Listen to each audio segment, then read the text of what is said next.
Another historic building in Wagoner destroyed by fire, but city officials say they won't let their plans to revitalize downtown go up in flames. 2 Works For You reporter Lauren Callender is in Wagoner with the business woes and the plans to rebuild.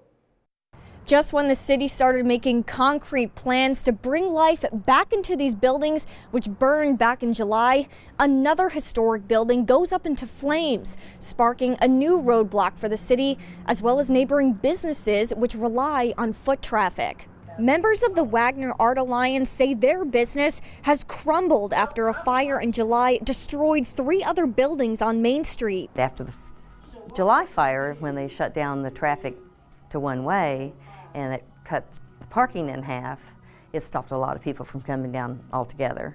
A business which relies on foot traffic, which Anita Wilson says has dropped 90% since the fire. Now to add to the hit, another building charred right across the street from the Art Alliance. It's discouraging to have a thriving downtown just die overnight. An eyesore for the businesses, visitors, and city officials who had high hopes to revitalize the buildings burned last summer. We do have a plan on cleaning our other fire up, but we're so fresh to this one, we don't know what's going to be the outcome on that. The city's Economic Development Authority purchased a majority of the property burned in July.